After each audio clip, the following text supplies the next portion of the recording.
temps passe et beaucoup de choses ont changé. Qui aurait pu s'imaginer que le temps serait si vite écoulé? On fait le bilan, calmement, sans rien, à chaque instant. Parler des histoires d'avant comme si on avait 50 ans. Ah, les nègres marrons, l'an 2000, Jackie et Benji, eh ben oui, le bilan, on fait le bilan, et oui, on va faire le bilan de l'AS Saint-Étienne. Après 7 journées de championnat, les amis, c'est le moment de faire le bilan, surtout que c'est la trêve internationale. Je n'en peux plus de la trêve internationale. Je n'en peux plus, les amis, cette trêve internationale, pour moi, elle est interminable. Je ne sais pas si ça vous fait la même chose, mais moi, franchement, les trêves internationales, c'est bon, quoi. Alors, j'ai évidemment, les joueurs stéphanois, ils partent un peu dans leur sélection, tout ça. C'est Stassin qui marque, Benold qui joue, Battu qui est remplaçant. Bon, on regarde un peu ce qu'ils font, mais j'ai l'impression que les Verts ont arrêté de jouer il y a 3 mois, alors que c'était la semaine dernière à Geoffroy Guichard. Et alors là, pour le coup, le temps il passe. Non, il passe pas vraiment, en fait. J'ai l'impression que ça dure une éternité. Et c'est l'occasion, du coup, de faire une vidéo bilan de ces 7 premières journées. Alors, c'est bien de faire le bilan après cette journée, parce qu'on est à peu près à 20% du championnat, puisque si on multiplie par 5, 7 x 5, ça fait 35 matchs, on en est à la 34e journée, donc après 20% du championnat, je trouve que c'est le bon moment pour faire le bilan de la SS. Mais avant ça, les amis, plusieurs choses. Première chose, tu t'abonnes à la chaîne si ce n'est pas déjà fait. On s'approche des 25 000, allez, on pousse. Grosse pression sur les 25 000, là, c'est un temps fort, donc on pousse, et on va essayer d'atteindre cet objectif des 25 000 abonnés. Bien sûr, tu likes la vidéo, ça fait toujours plaisir. Mais avant de faire le bilan de l'AS Saint-Étienne, petite boutique de la SS. Ah bah oui, petite boutique. Quand je suis allé voir le match face à Auxerre, d'abord, il y a plein d'entre vous que j'ai vu à cette occasion, c'était super sympa.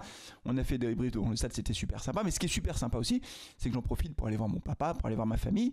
Et quand je suis chez mon papa, je farfouille toujours un peu et quelquefois, je tombe sur des objets. Et franchement, ça me fait plaisir. Et là, je suis tombé sur un objet, je vais vous le montrer. Celui qui a le même à la maison, il me le dit en commentaire. Ah non, mais il me dit il est magnifique cet objet. Franchement, il est magnifique. Je suis content de l'avoir retrouvé. Comme à chaque fois, quand je demande à mon papa si je peux le prendre, il me dit mais bien sûr, parce qu'il est gentil comme tout. Mais franchement, il est magnifique. C'est un petit objet. Donc dites-le moi en commentaire. Je vous le montre tout de suite, les amis. Il est là. Il est petit. Il est très beau. Attention, ladies and gentlemen, le suspense est intenable. Il s'agit d'un cendrier de la l'AS Saint-Étienne. Mais regardez-moi cette beauté un peu. Vous avez la panthère qui est là. Vous avez un joueur de foot, évidemment, avec un ballon, un Stéphanois. Écrit Saint-Étienne ici. Voilà, alors Ghislaine l'a nettoyé parce qu'il était plein de poussière. Maman fumait, donc il y avait plein de traces de cendres, etc. Donc elle l'a nettoyé à fond la caisse. Et donc ça donne ça. Mais regardez-moi ça comme c'est beau. Non mais franchement, c'est une tuerie ce truc, on est d'accord ou pas? Et je le trouve magnifique. Et puis derrière, des charmes Sommevoir. Donc je pense que c'est le fabricant, je sais pas. En tout cas, c'est magnifique. Je suis très content d'avoir retrouvé ça. Donc lui, celui-là, il va prendre sa place derrière là. Bien sûr, c'est tout. Deuxième sujet, les amis, j'ai reçu un paquet. Ah oui, j'ai reçu un paquet. On va l'ouvrir ensemble.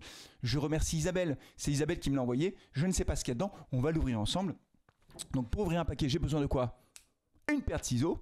Je prends le paquet et on va l'ouvrir ensemble. Il est là le paquet.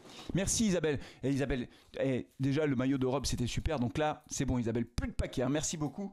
Mais c'est super sympa, ça me fait extrêmement plaisir. J'ouvre le paquet, un grand coup de ciseaux. Hop. Voilà. Oui, je suis désolé, c'est en direct live.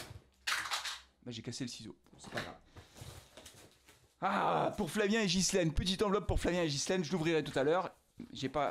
J'ouvrirai ça tout à l'heure. Isabelle, merci beaucoup. Il y a un petit sac dedans. Ah, il est magnifique le sac en plastique. C'est les Kids Club de la SS. Et dans le sac, qu'est-ce qu'il y a? Oh! Regardez-moi ça. Il y a de quoi manger. Il y a des bonbons, il y a des confiseries, il y a tout ce qu'il faut pour pouvoir faire les lives. Des cacahuètes. Merci Isabelle. Parce que tu le sais Isabelle, je n'ai plus de cacahuètes à la maison. Je n'en ai plus. Oh, il y a même des cacahuètes grillées. Oh là là, la tuerie.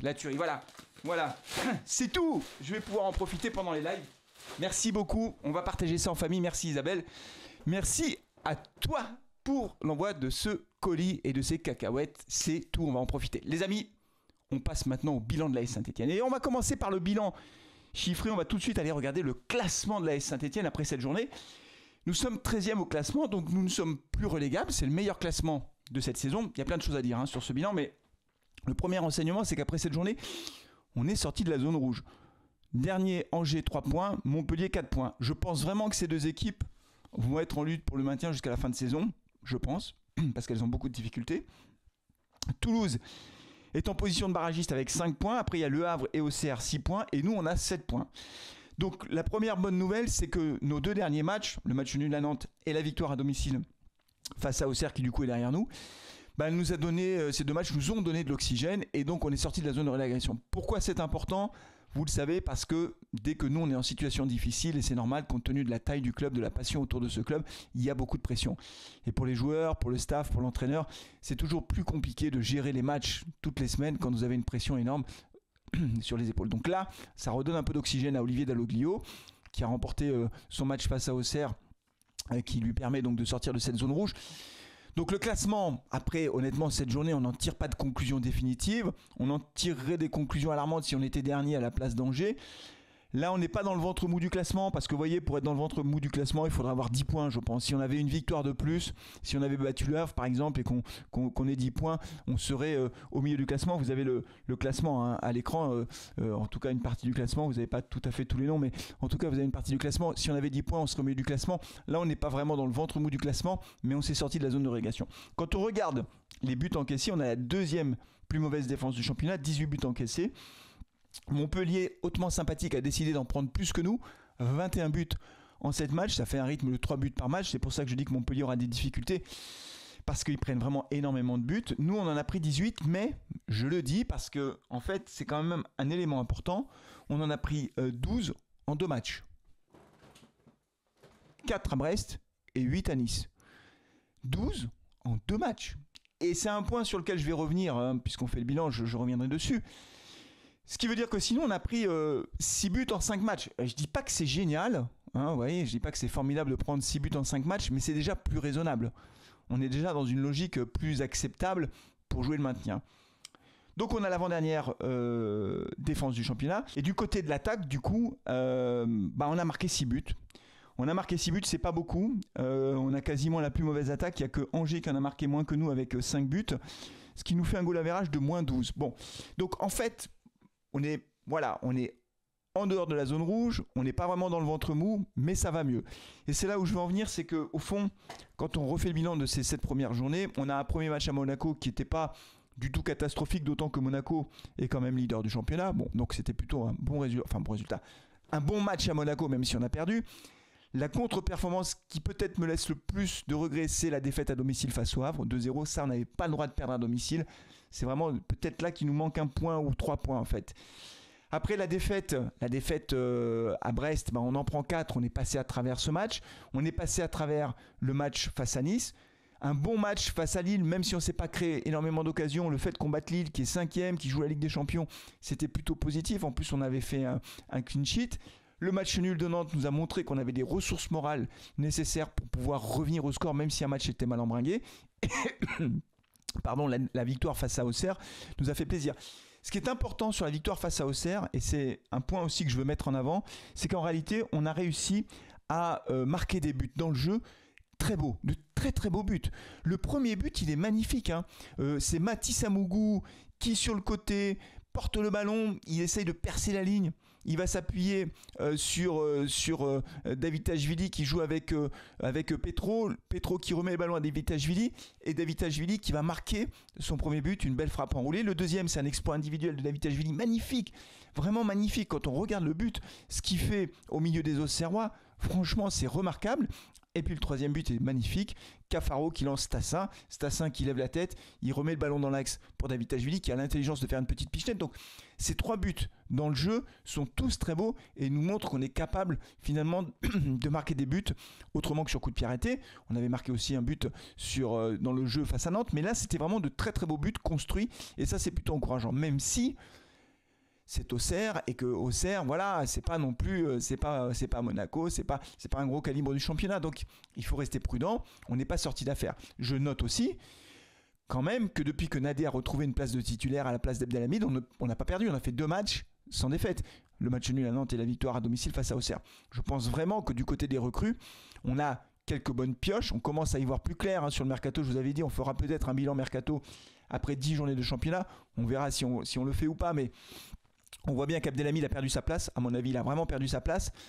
Cornu ou Petro, franchement, Petro, pour l'instant, je préfère Petro, même si Cornu n'a pas beaucoup joué. Petro, il était voilà, sur le premier but, il est impliqué quand même. Et Petro, c'est un guerrier. Donc honnêtement, je pense que Petro, je préférais Petro à gauche. Et puis Nadé, Tubisinka, et puis à droite Apia ou Masson. Voilà, c'est au choix. Au milieu de terrain, Mathis Amougou a joué tous les matchs. Il manque un peu de constance, c'est normal, il est hyper jeune, il a besoin d'avoir du temps de jeu et de continuer à s'améliorer, à être plus régulier dans la performance.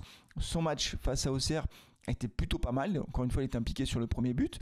Mouefek aussi fait partie du 11 titulaire de Odo. Mouefek peut-être peut apporter un peu plus sur le plan offensif, je trouve. Voilà, même si on voit que physiquement il est un peu juste, je trouve. Enfin, on voit qu'à la 60e minute il est fatigué. Je pense qu'Odo aurait dû le sortir un petit peu avant face à Auxerre. Il a un peu trop attendu pour faire ses changements. Donc Mouefek, je pense qu'il peut faire mieux.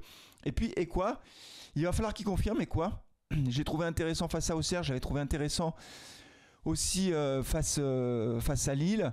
Pas face à Lille. Oui, c'était face à Lille. Ouais, c'était face à Lille que je l'avais trouvé intéressant. Face à Nice, il avait coulé avec tout le monde. Donc, quoi en termes de mercato, c'est plutôt pas mal. Benold, je le trouvais intéressant, moi. Je le trouve intéressant. Il va falloir qu'il soit un peu plus précis devant le but ou dans le dernier geste. Il a eu des occasions face à Auxerre. Il les a pas mises au fond. Donc, Benold, il va falloir qu'il soit un petit peu plus précis. Mais je trouve intéressant en termes de recrutement. En tout cas, je demande à le voir plus souvent encore. Davitashvili, j'avais été très dur avec lui en disant c'est monsieur un match sur 5. 3 buts, 2 passes décisives. Donc, Zuriko Davitashvili, pour l'instant, il fait le boulot. Franchement, il n'y a rien à dire. Donc merci Zuriko pour le triplé face à Auxerre, pour les passes décisives. S'il réussit à être constant dans ses performances, franchement, ce sera une bonne pioche. Et c'est un joueur qui vient de Ligue 2, ne l'oublions pas. Devant Stassin, je demande à voir Lucas Stassin. Il est jeune. Ce qu'on voit avec Sissoko, j'ai vu d'ailleurs dans les commentaires de la dernière vidéo, il y en a il y en a quelques-uns qui m'ont dit non mais Sissoko ça va pas, Sissoko gagne pas ses duels de la tête, Sissoko ceci cela. Sissoko, ceci, cela. Le jeu de mots est nul, mais c'est pas grave. Sissoko, moi je préfère Sissoko que Stassin pour l'instant. Stassin en fin de match, c'est pas mal parce qu'il apporte de la vitesse. Mais Sissoko en point de fixation, dos au but, il est imprenable en fait. Les mecs, ils s'accrochent à lui, ils essayent de le faire tomber, ils n'y arrivent pas. Qu'est-ce qu'il est costaud, il est difficile à faire tomber. C'est très important d'avoir un attaquant comme ça.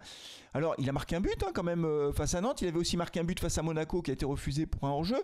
Mais enfin, je veux dire, devant le but, il est pas maladroit, Sissoko. Même si face à Auxerre, il en rate une. Aïe, quel dommage qu'il rate cette occasion parce qu'il avait l'occasion de marquer son deuxième but du championnat de cette saison après le but face à Nantes. Donc voilà, mais moi j'aime bien Sissoko.